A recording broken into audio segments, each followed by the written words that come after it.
কালিজাম জয়ন্তী উৎসবে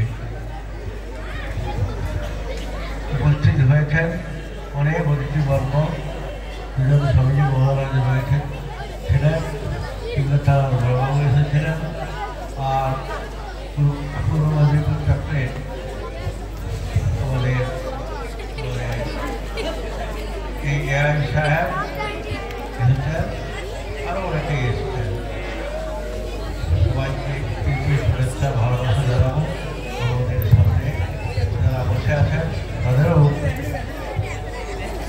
যারা এদিকে বসে রয়েছেন সবাইকে ভালোবাসা, প্রীতি, শুভেচ্ছা, সালাম জানাবো। আর ছোট ছোট ছেলেদের মেয়েদের আমাদের আমি স্নেহাশী জানাচ্ছি। আমার বয়স 81 বছর 2 মাস। এই বয়সে আমাকে ছুটতে হয় এই 19 তারিখ কেরাম জলচক ময়না বিবেকানন্দ কুঞ্জ বিদ্যাপীঠে, সেখানেও সকাল 10টায় ঢুকেছি, বেরিয়েছি বিকাল 5টা। আর তার 2 দিন আগে পরমানন্দপুর জগন্নাথ শিশুরালয়ে গিয়েছি 17 তারিখ, সেখানেও সকাল 10টায় গিয়েছি, সেই বিকাল 5টায় বেরিয়েছি। এই বয়সে আমার পক্ষে এই সমস্ত ছোটাছুটি করা খুব কষ্ট, তবুও আমি এখানে আসতে পেরেছি, এটাই আমার সবার কাছে কৃতজ্ঞ।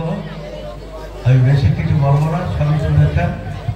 একটা কথাই বলবো, এই বিদ্যালয়টি জন্মলগ্ন থেকে তৈরি হয়েছিল, তার আদি প্রতিষ্ঠাতা হচ্ছে বিজয় কৃষ্ণ দিনদার। আমার বাড়ির উপরে এপার ওপার আমাদের বাড়ি।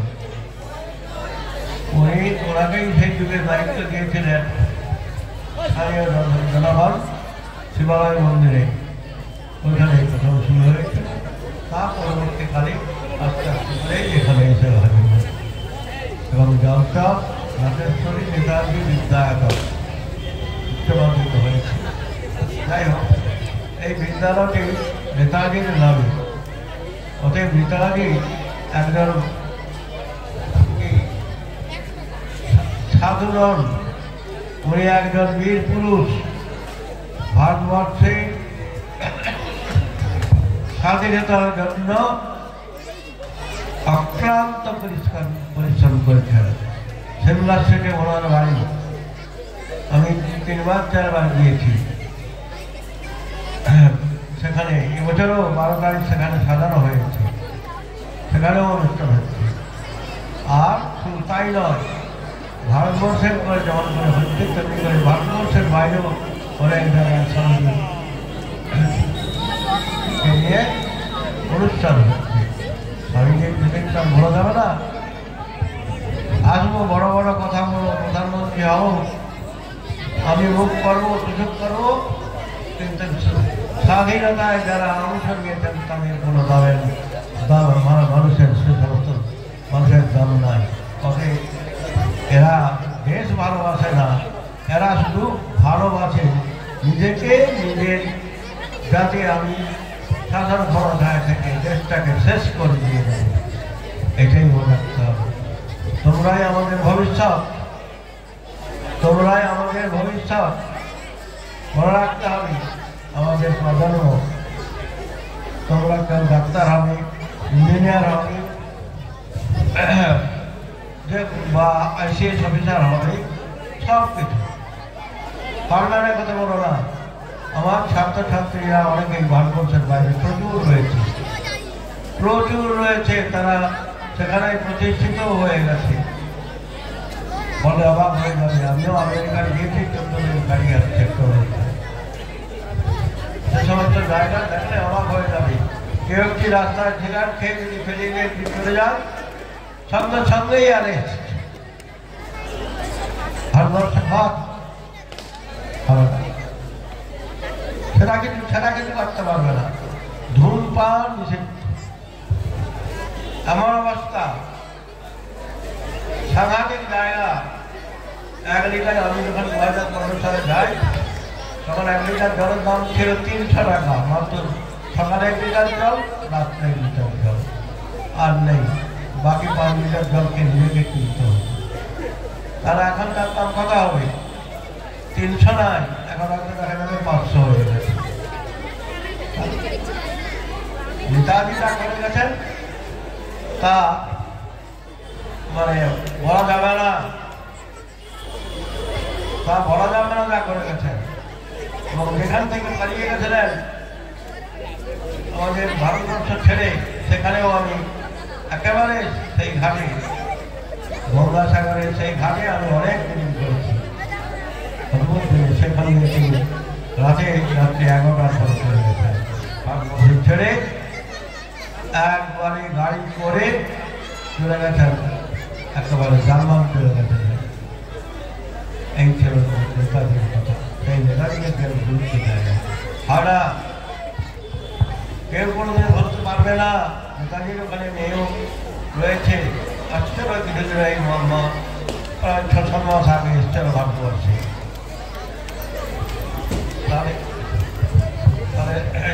তাদের কথা ভোলা যাবে? তার নামে স্কুল হয়েছে, এটাই তো তোমাদের পরিচয় দিলে সব বলবে যন্ত্র রাখা খুব ভালো স্কুল। সেই স্কুলে যখন তোমরা করছো তোমাদের বললেই চলে যাবে। আমি এই স্কুলের জন্য তখনকার দিন থেকে আজ পর্যন্ত এই জন্ত্র বালিকা বিদ্যালয়টাও দেখি এখানেই চয়ন করেছিলাম। এখানেই ওই নার্সারি স্কুলটাও এখানেই হয়েছিল, ওরা করতো। সেই স্কুলটা আমি দেখাশোনা করি। আজকে ক্লাস 10 হয়েছিল, 12 হয়ে গেছে, কাউকে জীবনে 1 পয়সা আমি দেয়নি। আমার ছেলে মেয়েরা সকলেই উচ্চশিক্ষিত, কেউ কিন্তু 1 পয়সা কাছে দেয় না, বরং তারাও অনেক ছেলে মেয়েকে সাহায্য করছে। তারা বড় বড় চাকরি করে করছে, ওই টিচারশিপ করে না, প্রফেসরশিপ করে না, শুধু মেয়েরাই চাকরি করে, তারাও স্কুলের চাকরি করে। যাক, এই মনে রাখতে হবে তোমাদের একটাই কথা, তোমাদের প্রথম গুরুদেব মা, মাই, প্রতিদিন মায়ের পরেই বাবা। তারপরে যখন প্রাইমারি স্কুলে যাবে, সেখানে প্রাইমারি স্কুলের মাস্টারমশাই, শিক্ষক শিক্ষয়িত্রীরা, আর হাই স্কুলে তৈরি করে তার প্রধান শিক্ষক থেকে অন্যান্য শিক্ষক শিক্ষিকারা পরে জায়গায় তৈরি করে যাবে। আর তোমরা যেখানে পড়াশোনা করছো, তোমরা তো এখন সকলেই বিনা পয়সায় পড়াশোনা করছো।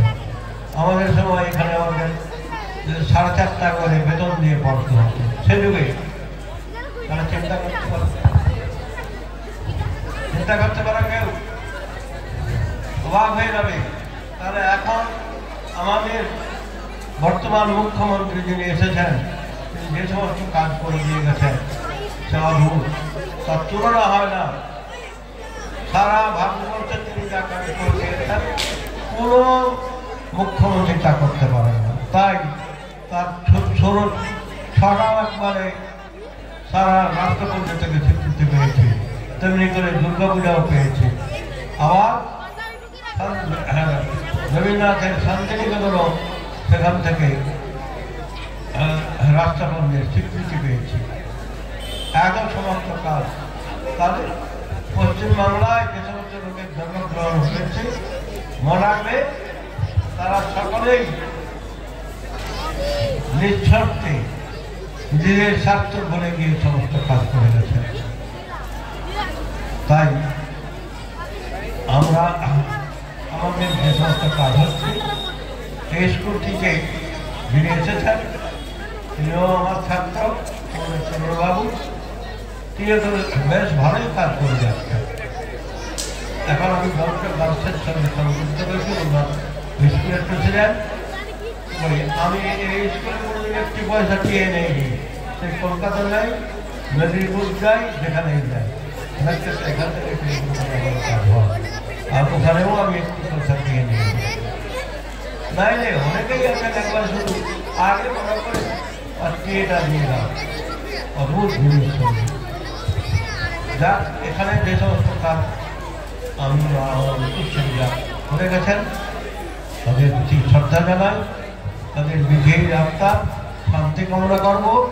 যারা বেঁচে রয়েছেন তারাও সুখে সুখে সুখে শান্তিতে থাকুক এই কামনা করব। আর বেশি কিছু না বলে সবাইকে সনাতনের নমস্কার জানাবো আর প্রীতি শুভেচ্ছা জানাচ্ছি। আর যারা রয়েছেন এই স্কুলের শিক্ষক শিক্ষিকা রয়েছেন তাদের আমি সেই জানাবো। আর একটি কথা শুধু বলি, দর্শক বালিকা বিদ্যালয় থেকে যে রাষ্ট্রপতি পুরস্কার পেয়েছেন সুন্দর সিং, সে ডক্টর যখন ক্লাস 10-এ পড়তো সেই অবস্থায় সারা ভারতবর্ষের 1 লক্ষ নিম্ন শ্রেণীর আদিবাসী, যেমন আমাদের নিম্ন শ্রেণীর আদিবাসী আমাদের মধ্যে কি নিম্ন শ্রেণীর লোক আছে, হাড়ি মুঠি ইত্যাদি ইত্যাদি ধোকা, ঠিক তেমনি করে ওদেরও নিম্ন শ্রেণীর আদিবাসী, তাতে 1 লক্ষ সারা ভারতবর্ষের একটি বিশেষ ব্যাপারে অনুষ্ঠানে তারা লিখিতভাবে বক্তব্য পেশ করেছিল। তার মধ্যে 29 জন সাকসেসফুল হয়েছিল। আর আমাদের গার্লস স্কুল থেকে সুব্রা সিং, সে 29 জনের মধ্যে 1 জন পেয়েছে। সে এখন আমাদের স্কুলের ছাত্রী এই সুব্রা সিং এর নাম গ্রহণ করেছে। তার বাড়িটা কোথায় আমিও শুনে অবাক হয়ে গেছি। এই যে হসপিটাল থেকে একটু দূরেই, কোনো 100 মিটার দূরেই তার বাড়ি। ওইটা ভেমা অঞ্চলের দক্ষিণ বারগ্রামে। যাক, আর কিছু বলবো না, এখানে আমার বক্তব্য শেষ করছি। সবাই ভালো থাকুন, সুস্থ থাকুন, এই কামনা করি।